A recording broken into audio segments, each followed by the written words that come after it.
பெத்லகேமுக்கு வந்தபோது இயேசுவானவர் சீஷரில் 2 பேரை நோக்கி, உங்களுக்கு எதிரே இருக்கிற கிராமத்திற்கு போங்கள். போனவுடனே அங்கே ஒரு கழுதையும் அதனுடைய ஒரு குட்டியையும் கட்டிவிட்டு காண்பீர்கள். அவைகளை அவிழ்த்து என்னிடத்தில் கொண்டு வாருங்கள். ஒருவன் உங்களுக்கு ஏதாவது சொன்னால், இவைகள் ஆண்டவருக்கு வேண்டும் என்று சொல்லுங்கள். உடனே அவைகளை அனுப்பி விடுவான் என்று சொல்லி அவர்களுக்கு அனுப்பினான்.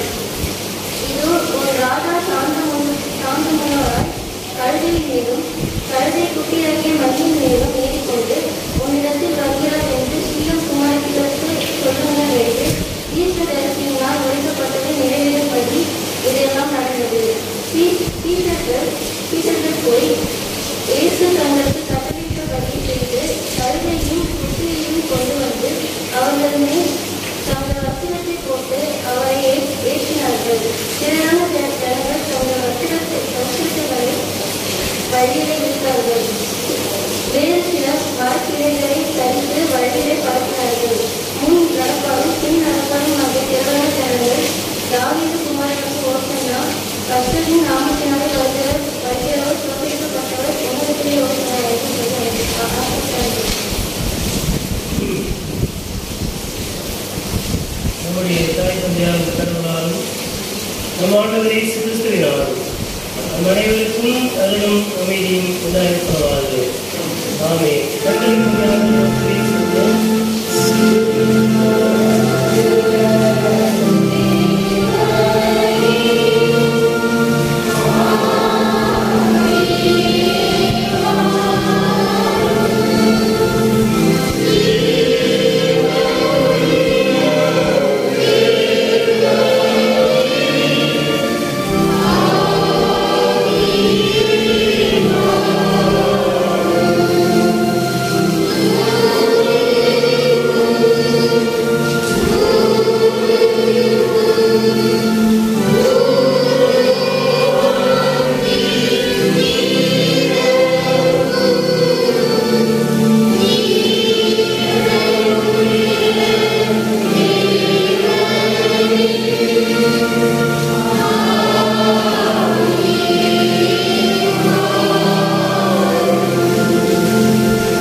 எல்லா நன்மைகளுக்கும் ஆசீர்வாதங்களுக்கும் காரணமாக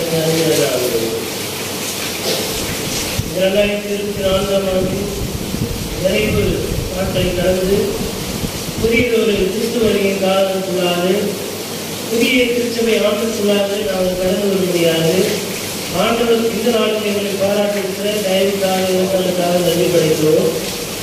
இப்பொழுது கிறிஸ்துவின் பிறப்பை நாங்கள் கொண்டாடுவதற்கு எங்களை நாங்கள் ஆயத்தப்படுத்தும்படியாக இப்பொழுது வார்த்தைக்கென்று எங்களுடைய உள்ளத்தை உடைய திருமணத்தை விட்டு வைக்கிறோம்.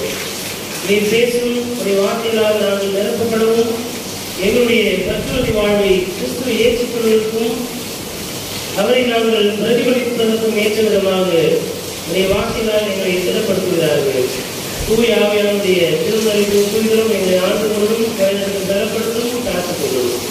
இயேசுவின் வழியை வேண்டுதல் செய்கிறோம். அன்பின் நல்ல கடவுளே, ஆமென்.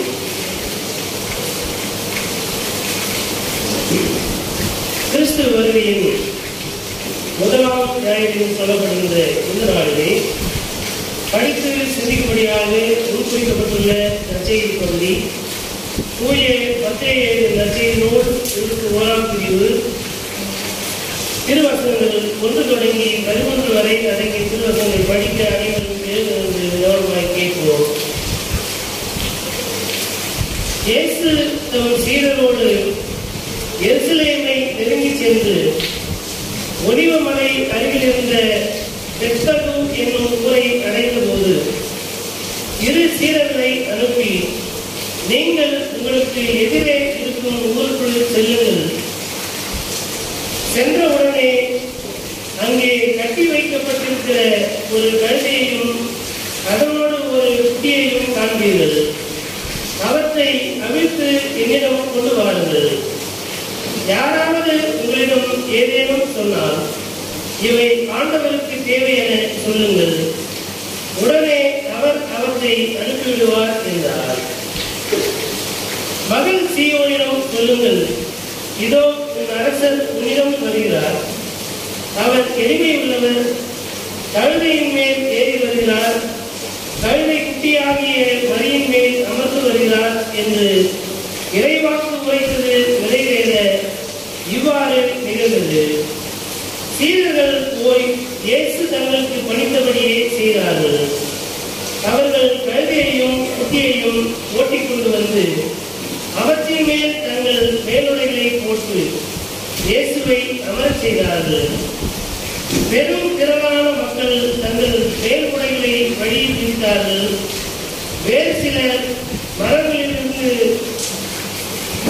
கிளைகளை வெட்டி வழியில் பரப்பினர். அவருக்கு முன்னேயும் பின்னேயும் சென்ற கூட்டத்தினர், தாவீதின் மகனுக்கு ஓசன்னா, ஆண்டவர் பெயரால் வருகிறவர் போற்ற பெறுக, உன்னதத்தில் ஓசன்னா என்று சொல்லி ஆர்ப்பரித்தனர். அவர் எருசலேமுக்குள் சென்றபோது நகரம் முழுவதும் பரபரப்படைய இவர் யார் என்று கேள்வி எழுந்தது. அதற்கு கூட்டத்தினர், இவர் இறைவாக்கினர் இயேசு, கலிலேயாவில் உள்ள நாசரேத்தை சேர்ந்தவர் என்று பதிலளித்தனர் என்பதை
கிறிஸ்துவுக்குள் அன்பான இறைமக்களே, அனைவருக்கும் புதிய கிறிஸ்து வருகைக்கான சோதனைகளையும் முன்கூட்டியே கிறிஸ்துமஸ் நல்வாழ்த்துகளையும் தெரிவித்துக் கொள்கிறேன்.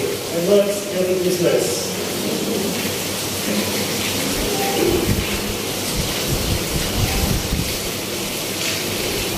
ப்ரிசம்ப்ஷன் அப்படின்னு ப்ரிசம்ப்ஷன் ஒரு ஆங்கில வார்த்தை இல்லையா? சரிங்களா? அசம்ப்ஷன் வரல.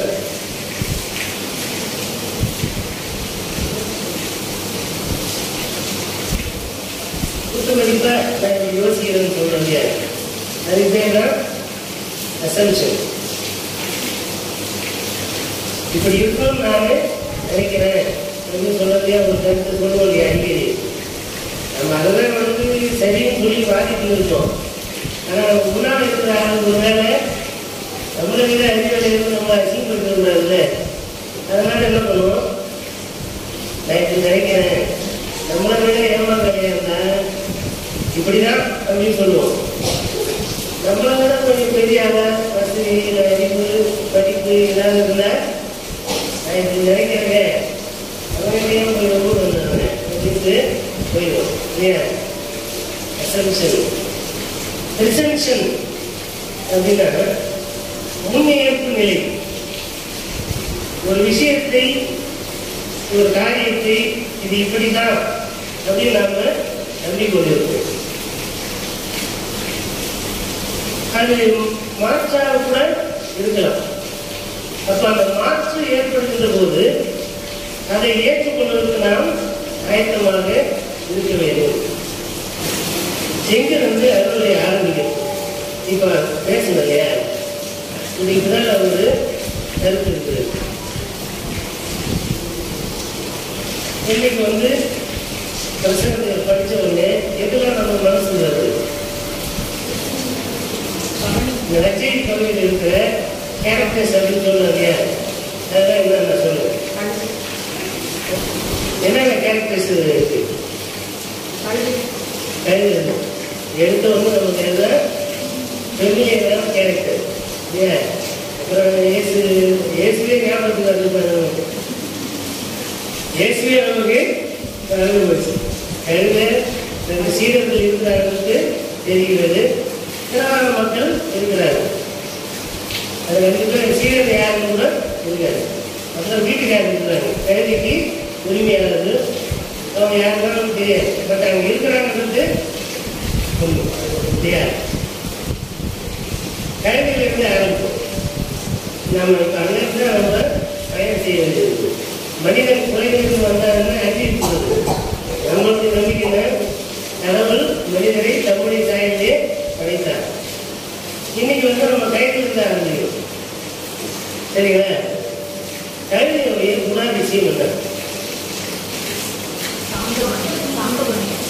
சாந்த குணம் உடையது, பொறுமையானது, பொதி சொல்லணும். எவ்வளவு வெயிட் வச்சாலும் சொல்லணும். அப்புறம்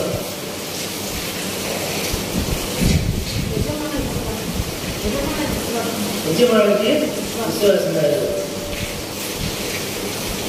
மாடு தன் எஜமான அறியும், கழுதை தன் முன்னணி அறியும், என் ஜனங்களோ என்னை அறியவே இல்லை. அப்படிதான் நம்ம இருக்கோம் இல்லையா? கழுதை தன்னுடைய முன்னணி, தன்னுடைய எஜமானை அறிந்திருக்கிறது. கழுதை தாழ்மையானது, சுமைகளை தரக்கூடியது, சுமக்கிறது.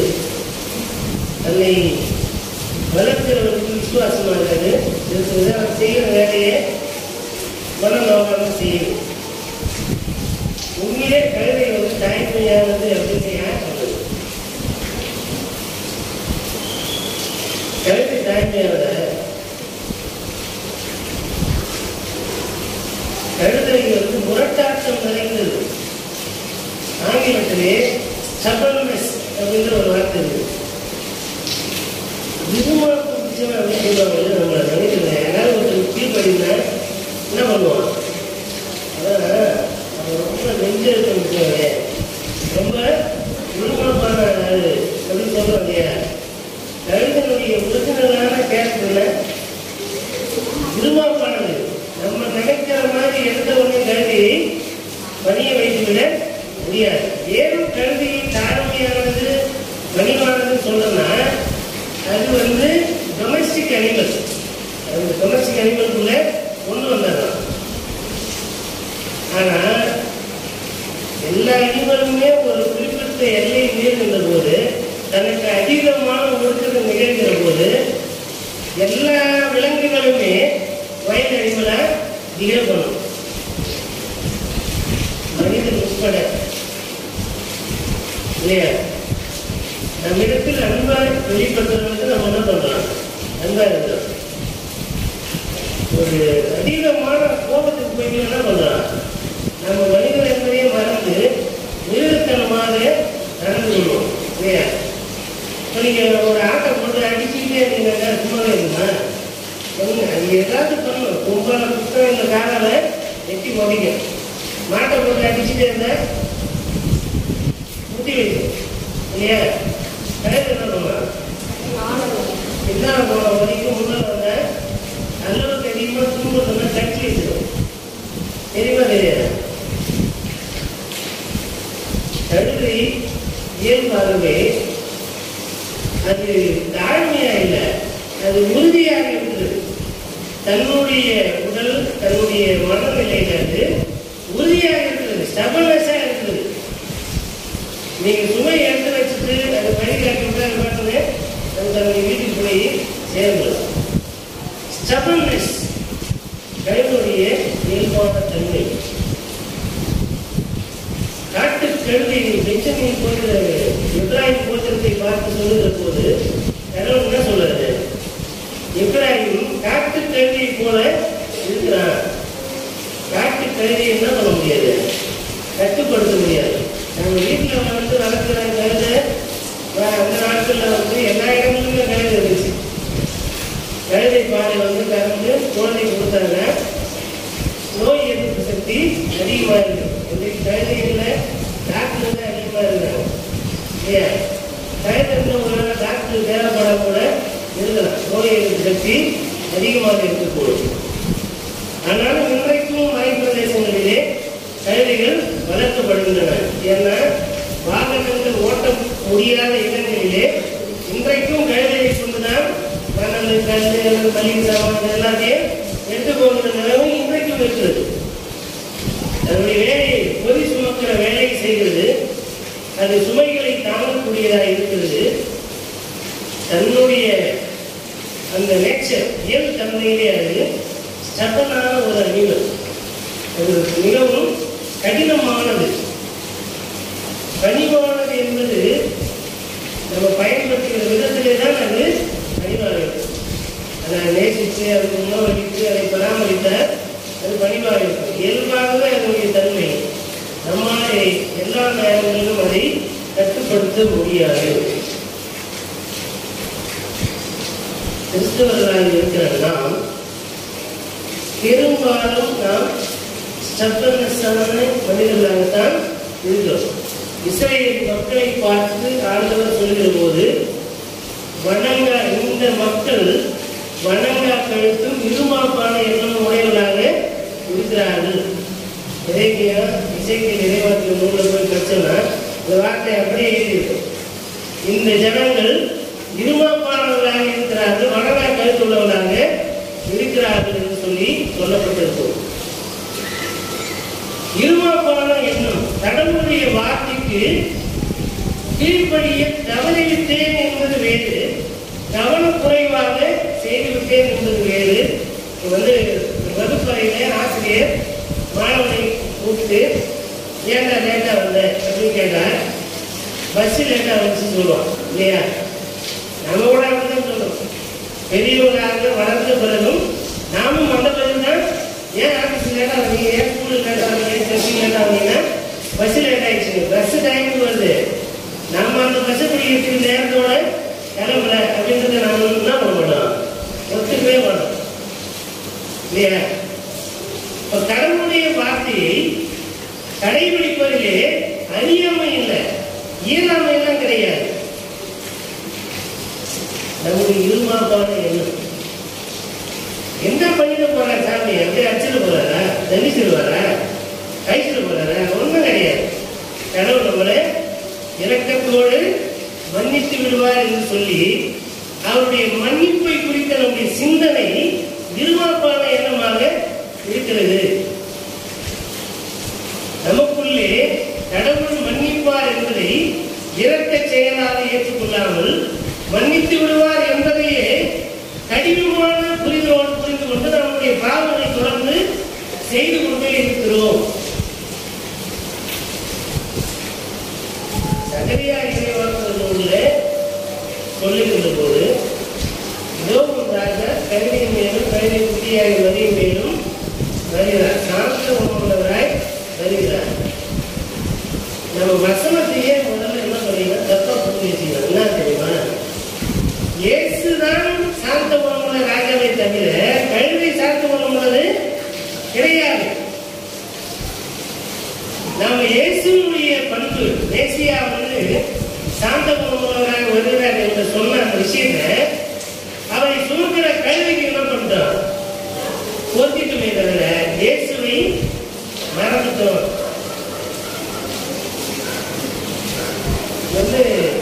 சந்தேகங்களை தீர்த்து இயல்பா சொல்றாங்க. அது இயல்பாக நமக்குள்ளே இருக்கு, அது தவறு இல்லை. நாம் இயல்பாகவே அப்படி பழக்கப்பட்டிருக்கிறோம். உண்மையாகவே அந்த ஸ்டேட்மெண்ட்ல இருக்கிற விஷயம் தானே, நம்ம எல்லாருமே கிறிஸ்துமஸ்ல கிறிஸ்துவை மறந்துவிட்டு மற்ற எல்லாவற்றையும் குறித்து நாம் அதிக கவனம் உள்ளவர்களாக இருக்கிறோம் என்பது நம்ம விரும்பி சொல்வதில்லை. நம்முடைய அன்கான்சியஸ் மைண்ட் அது அப்படி போய் சொல்வதாயிருக்கு. நாம் கிறிஸ்துவை விட்டுவிட்டு கருவியை பற்றி பிடித்துக் கொண்டிருக்கின்ற நிலையில் தான் இருந்து கொண்டிருக்கிறோம். நாம் யார்? நாம தான் அந்த கைது, நம்ம தான் கழுதை சாந்தம் உள்ளது அப்படின்னு சொன்னா கூட ஒரு வேலை நம்ம என்ன பண்ணுவான், நான் கூட சாந்தம் கொடுக்குறேன், இயேசுவை சுமக்கிற கழுதையை ஒப்படைக்கிறேன்னு சொல்லுவான். நான் இருமாப்பானவன், ஆனாலும் நான் இயேசுவை சுமப்பதற்கு நான் தயாராக எத்தனை பேரு ஒத்துக்கொள்ளும். இயேசு சுமக்கிறவன்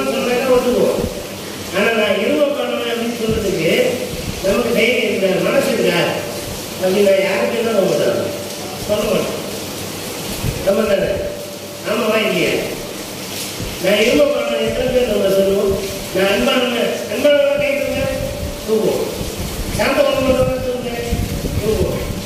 நான் இருமப்ப யாரெல்லாம் இருமப்பான சொல்லுங்கன்னா தூக்கலாமா? கடினம் உள்ளவர்கள் அப்படின்னு சொன்னா தூக்குவோமா? நம்ம உண்மையாகவே நம்ம அப்படிதான் இருக்கிறோம். நமக்கு தெரியும்.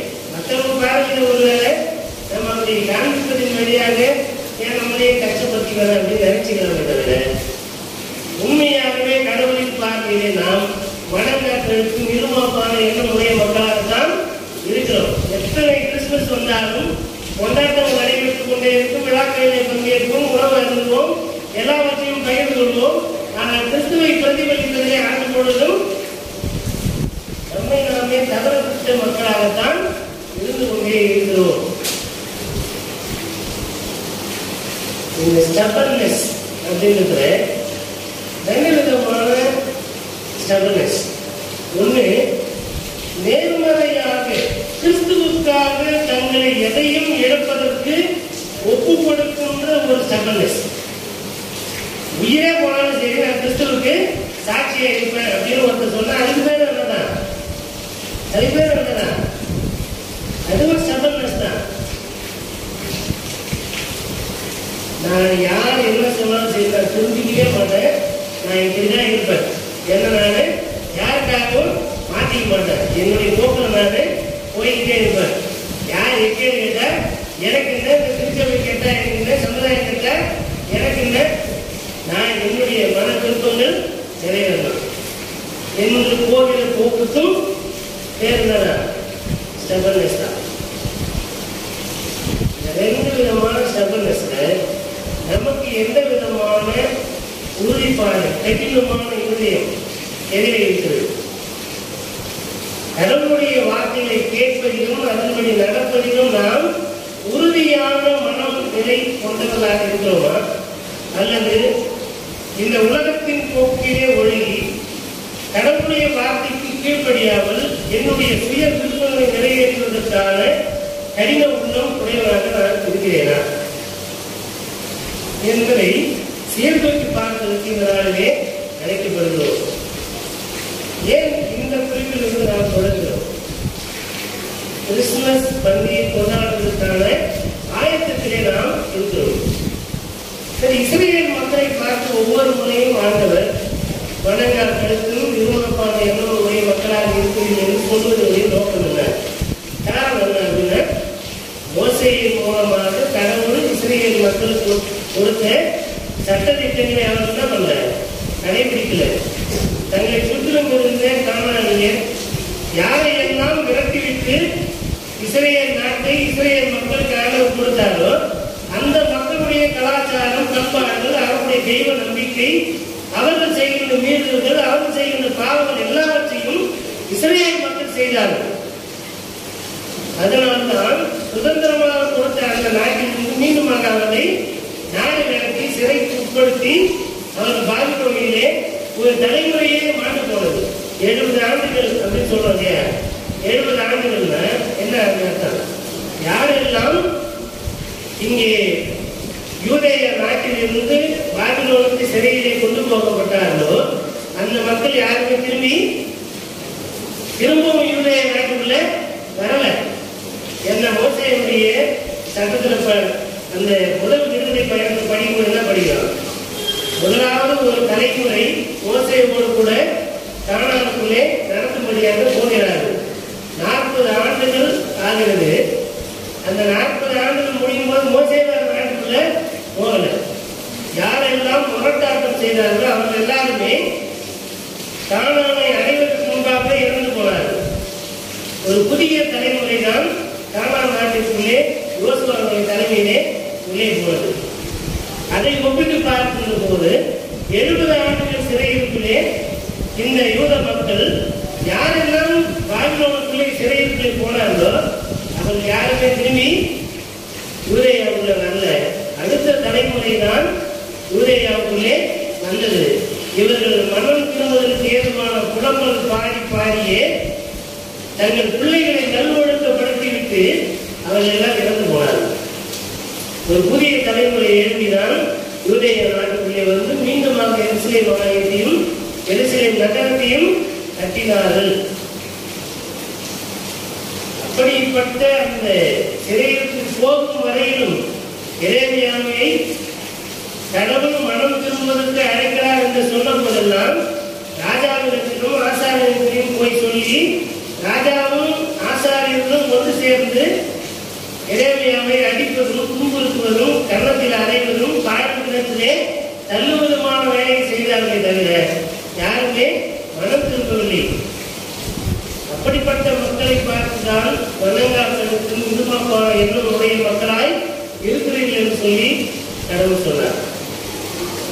ஆனால் அங்கிருந்து ஒரு தலைமுறை வருகின்ற போது அந்த மக்களுக்கு அந்த புதிய தலைமுறைக்கு சொல்லப்படுகிற செய்தி தான் என்ன? உங்களுடைய துக்க நாட்டில் முடிவு போனது. ஏதோ மேசியா வருகிறார், தாவீதின் ராஜாவாக அவர் வருகிறார். அவர் சாந்த குணமுள்ளவராய் கழுதையின் மேலும் கழுதை குட்டியின் மேலும் வருகிறார். அப்போ சாந்த குணமுள்ளவராக ஆண்டவர் வருகின்ற போது நாம் எப்படிப்பட்டவராக இருக்க வேண்டும் என்பதுதான் இந்த நாளுக்கான நம்முடைய தேவையான கேள்வி. ஆண்டவரை மேசியாவாக ஏற்றுக்கொள்வதற்கு மகிழ்ச்சியோடு வந்திருக்கின்றன. முதலாவது நம்முடைய கடந்த கால பாவங்களை முழுவதுமாக விட்டுவிட வேண்டும். ஒரு பிறந்த புதிய குழந்தையை தூக்கணும்னா அந்த குழந்தையுடைய தாய் எப்படி இருப்பாங்க? சுத்தமா இருப்பாங்க இல்லையா? சுத்தமா இருந்தாலும் அந்த குழந்தைக்கு எந்த விதமான நோயும் வராது. அந்த தாய் எப்பொழுதுமே தம்மை சுத்தமாக வைத்துக் கொள்வார். வெளியிலிருந்து வராங்க. வரவங்களை பார்த்து என்ன சொல்லுவான்? குழந்தைய தூக்க வராங்க என்ன சொல்லுவான்? கையை கழுவிட்டீங்களா? தண்ணி வச்சுக்கிட்டு கையை கழுவுங்க, சோப்பு போட்டு கை கழுவுறாங்க. எந்த உணவு இருந்தாலும் என்ன பண்ணுவான்? சொல்லணும். நம்ம சொல்ல தவறிட்டுனா அவங்க கோச்சிக்கலாம்னு பார்த்தோம்னா சளி பிடிச்சிக்கிட்டோ உடம்பு சேர்த்துனா அவன் தான் ராத்திரி பார்க்கணும், கண்ணு முடிச்சு தூக்கம் இல்லாம கஷ்டப்படும் இல்லையா? இப்போ தூய்மை ஒரு குழந்தை, ஒரு புதிதாக பிறந்திருக்கிற குழந்தையை தூக்கணும் அப்படின்னா நம்ம சுத்தமா இருக்கணும். புதிதாக பிறந்து இருக்கின்ற கிறிஸ்துவை நாம் சுமப்பதற்கு நம்முடைய உள்ளத்தை தூய்மைப்படுத்த வேண்டும். நம்முடைய கடினமான எண்ணங்கள், கடின உள்ளம் எல்லாவற்றையும் மாற்றி கிறிஸ்துவுக்கு ஏற்ற லகுவாக்க வேண்டும். சொல்லுவாங்க, ஒரு தகப்பன் என்ன உடல் வலிமை மனைவிக்கு பெரிய கீழே காமிக்கிறாங்க. ஒவ்வொரு ஆணும் ஆணாதிக்க மனநிலையோடு என்னதான் மனைவி படிச்சிருந்தாலும் மேலாளியா இருந்தாலும் நீ எனக்கு கீழதான் சொல்லிட்டு மனைவி என்ன பண்ணது? அடிக்கிட்டு துன்புறுத்து உடல் வலிமையை காண்பித்து தன்னுடைய அந்த ஆண் என்கின்ற பலத்தை காண்பித்தாலும் ஒரு குழந்தையை தூக்க வந்து தன்னுடைய குழந்தையை தூக்க வருகிற போது அந்த குழந்தைக்கு ஏற்ற அந்த சாப்பிடுக்குள்ள வந்துடணும். என்னுடைய உடல் வலிமையோட என்னுடைய குழந்தை என்ன பண்ண முடியாது, தூக்க முடியாது. அந்த குழந்தைக்கு ஏற்ற ஒரு சாஃப்ட்னஸ், ஒரு மென்மை தன்மை எனக்குள்ளே வரணும். அப்போ கிறிஸ்துவை நாம் சுமக்க வேண்டுமானால் என்னுடைய ஸ்டபர்னஸ், என்னுடைய கடினமான எண்ணம், கடினமான உள்ளம், கடினமான சிந்தனைகள், கடினமான பேச்சுகள் எல்லாவற்றையும் விட்டுவிட்டு கிறிஸ்துவுக்கு ஏற்ற மென்மை தன்மைக்கு என்று என்னை நான் ஒப்புவிக்கிறேன். ஒரு வாஷிங் பவுடர் வாங்கும்போது என்ன சொல்றாங்க? எப்பேற்பட்ட கரையா இருந்தாலும் போகிறோம் சொல்ல முடியாது.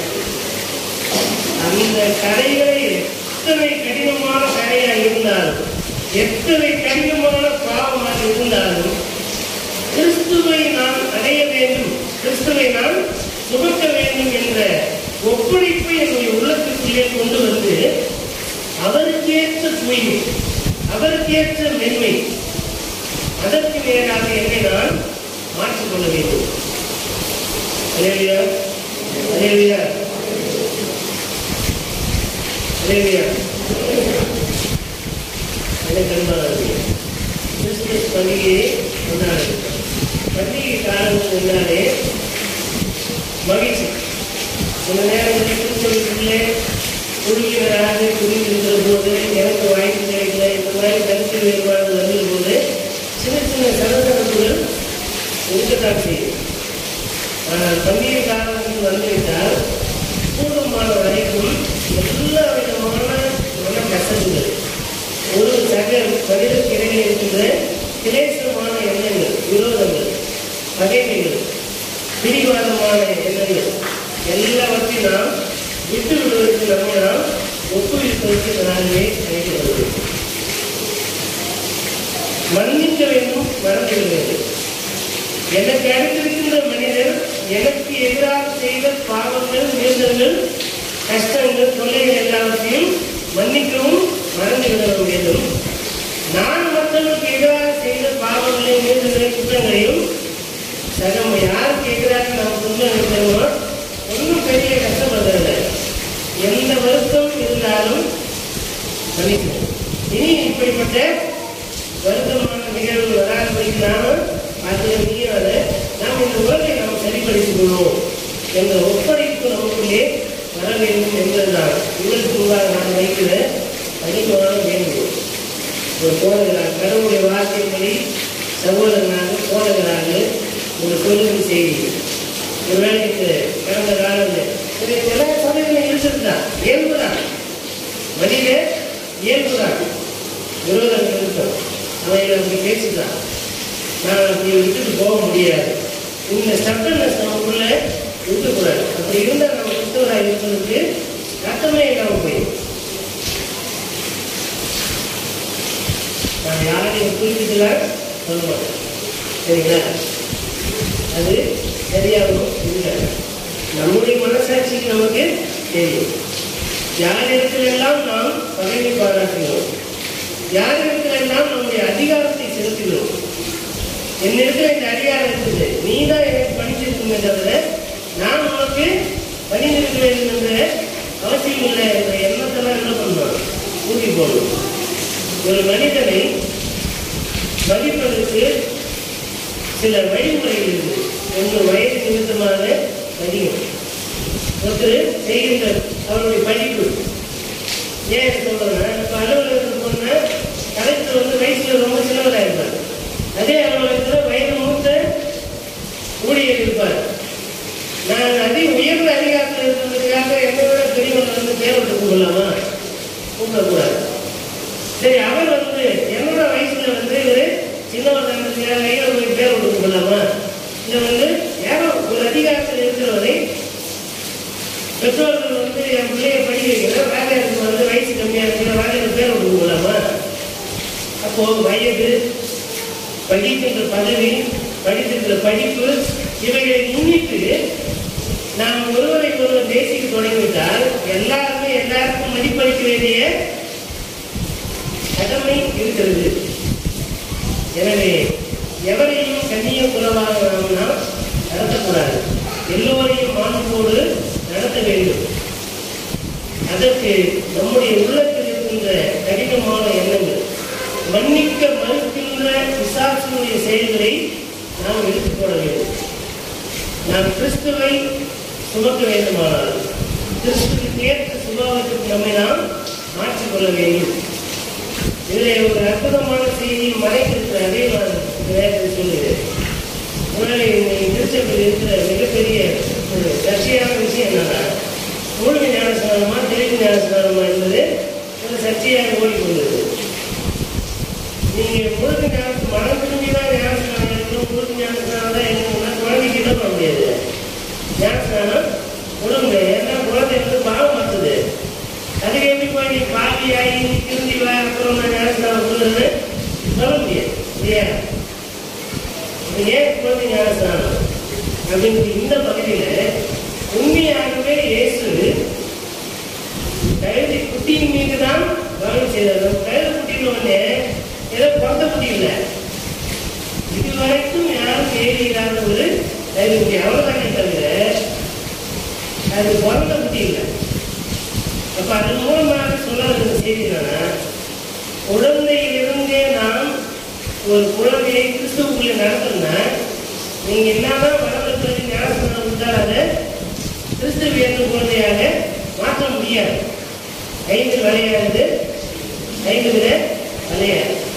குற்றமற்றவராக இருக்கின்ற போதே ஒரு குழந்தையை ஆண்களுக்குள்ள வளர்க்கணும்னா குற்றம் செய்து மிகப்பெரிய கிரிமினலாக இருக்கிறவராக ஞானஸ்நானம் குற்றமற்றவர் சரி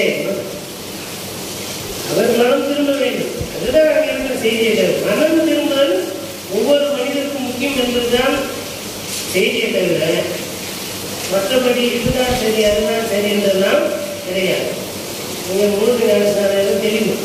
நான் கிறிஸ்துவை உடையவனாக இருக்கிறேனா, கிறிஸ்துவை பிரதிபலிக்கிறேனா, எனக்குள்ளே இருக்கின்ற கடினமான பாவம் கடினமான மீறல்கள் எல்லாவற்றையும் நாம் நம்மை விட்டு அகற்றுவதனாலே அழைக்கப்படுகிறோம். கிறிஸ்துவை சுமத்துவதற்கு நான் என்னை பாசிட்டிவ் ஸ்டெபிலிட்டி கிறிஸ்துவுக்காக எதையும் இழக்க வேண்டும்.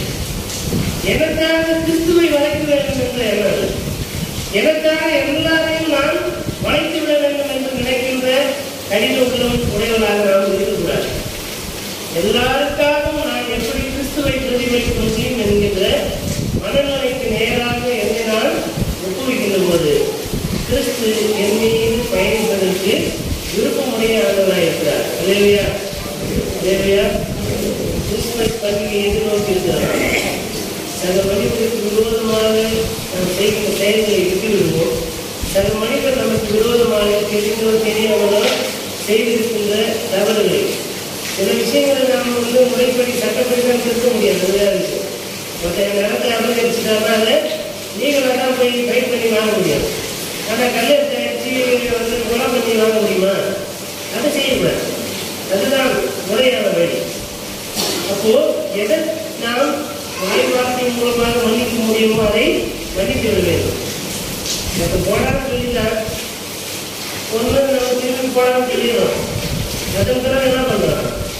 நீ சொல்றது தப்பு, நான் சொல்றது தப்பு சொல்லிட்டு ரெண்டு பேரும் திருத்திக்கிட்டு என்ன பண்ணலாம்?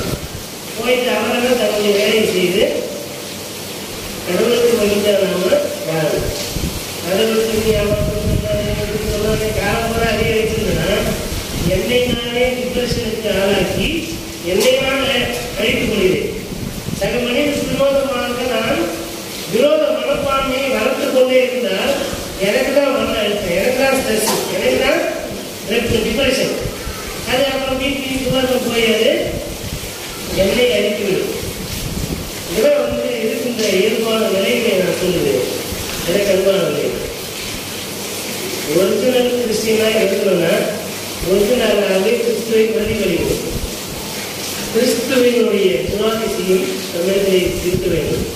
தாழ்மை உள்ளவராய் சாந்த குணம் நிறைந்தவராய் ஆண்டவர் இயேசு வருகிறார். ஸ்டெபன்னஸ் வெர்சஸ் மீக்னஸ்.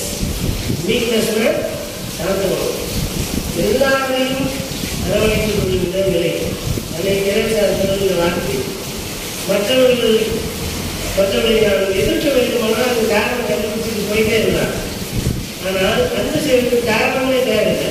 எல்லா விதமான விரோதமான எண்ணங்களை தூக்கி போட்டு நாம் அன்பு செய்வதற்கு நம்முடைய நேரத்தை செலவிடுகின்ற போது நாம் செலவிடுகிற ஒவ்வொரு நேரமும் கடவுளோடு செலவிடுகிறோம்.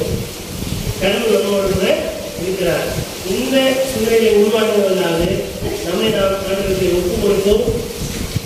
இந்த கிறிஸ்துவின் பண்டிகையும் மகிழ்ச்சியும் எல்லாவற்றுக்கும் மேலாக கடவுளுடைய வார்த்தையை சுமந்திரம் என்பதை மறந்து கொள்ள வேண்டும். கடவுளுடைய வார்த்தைக்கு ஒரு பேர் மாற்றி சொல்லுகிற போது the pre-existence of Christ. கடவுளுடைய வார்த்தைக்கு பேர் என்ன? நம்ம கடவுளுடைய வார்த்தைன்னு சொல்றோம் இல்லையா, அது பேர் என்ன தெரியுமா? கிறிஸ்து. இயேசுவினுடைய முன்னிருப்பு நிலை என்பது கடவுளுடைய வார்த்தையாக இருந்தது. அப்படிதான் படிக்கிறோம் பைபிள்ல. ஆதியிலே வார்த்தை இருந்தது, அந்த வார்த்தை கடவுளுக்கு இருந்தது, அந்த வார்த்தை கடவுளாக இருந்தது, அந்த வார்த்தை தான் இயேசு கிறிஸ்துவாக வந்திருக்கிற மனிதர்களே வாசமானார் படிக்கிறோம் இல்லையா. இப்போ கடவுளுடைய வார்த்தைக்கு பேர் ப்ரீ எக்ஸிஸ்டன்ஸ் ஆஃப் கிரைஸ்ட். கிறிஸ்துவின் முன் இருப்பு நிலை. கிறிஸ்து யார் என்றார்? கிறிஸ்து தான் கடவுளின் வார்த்தை.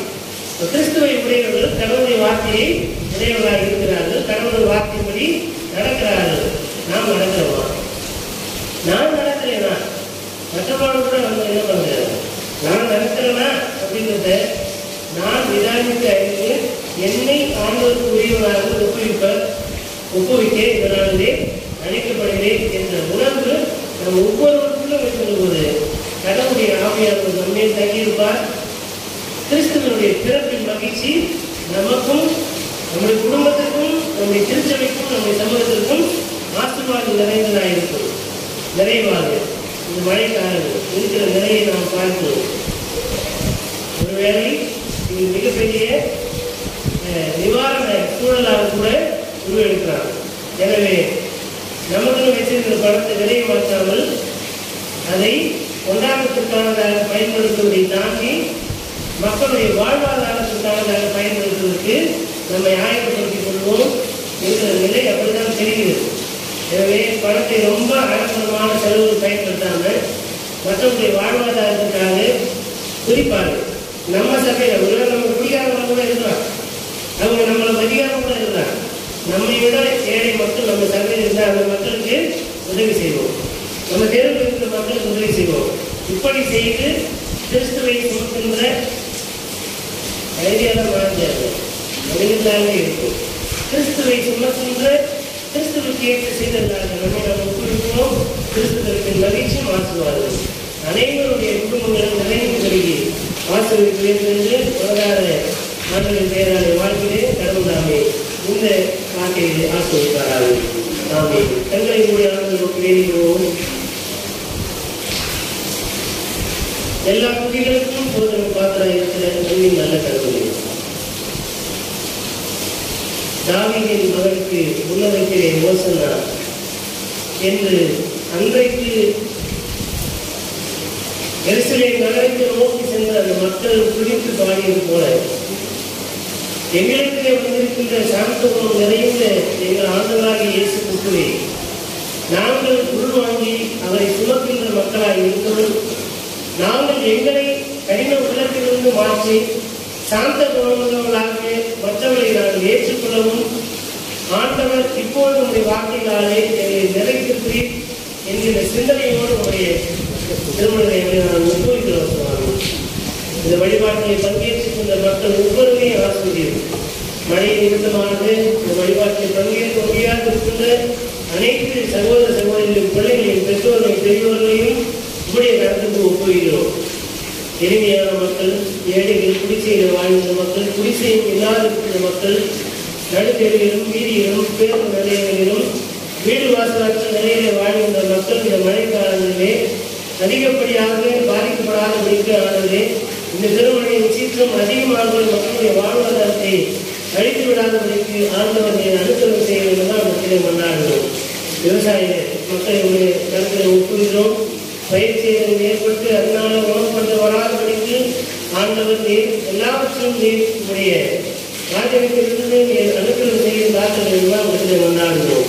படிக்கின்ற பிள்ளைகள், வேலை செய்கிற ஆசிரியர்கள் மற்றும் தலைமை ஆசிரியர்கள், அநேக நிறுவனங்களில் வேலை செய்கிற மக்கள், இன்னுமாக திருச்சபைக்காக உழைக்கின்ற திருச்சபையுடைய மூக்கர்கள், விசுவாச குடும்பங்கள், பொருளாதாரத்தினாலும் உணவு உழைப்பினாலும் திருச்சபையின் சமூகத்தை தாங்குகிற என்னுடைய அனைத்து சகோதர சகோதரிகள் மூக்கர்கள் ஒவ்வொருவரையும் உடைய கருத்தை ஒப்புகிறோம்.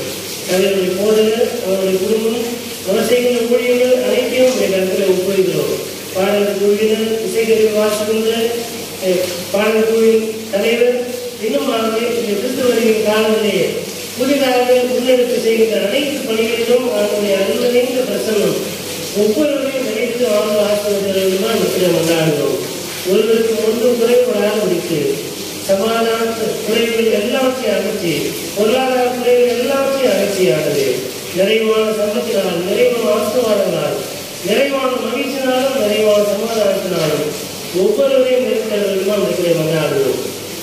இந்த ஆலயத்தில் நடைபெறுகின்ற, இந்த குருசேகத்தில் நடைபெறுகின்ற அனைத்து நிகழ்வுகளின் வழியாக உம்முடைய பெயர் இந்த இடத்திலே மாட்சிமை அடைய ஆண்டுகளே உடைய பிள்ளைகளை உம்முடைய நல்ல பாத்திரங்களாக எடுத்து பயன்படுத்த வேண்டுமா மத்திய கொண்டாடுவோம். எங்களாலும் இந்த வழிபாட்டில் பங்கேற்பதன் வழியாக உடைய மக்களை சந்திக்கவும் அவர்களோடு நேரங்களில் இந்த வழிபாட்டிலே அவர்களோடு இணைந்திருக்கும் உடைய வார்த்தையை பகிர்ந்துள்ளோம் கொடுத்த வாய்ப்புக்காக நன்றி படைக்கிறோம். தொடர்ந்து உலகமான பாதுகாப்பு பராமரிப்பும் ஆளுமைக்கும் ஒப்புகிறோம்.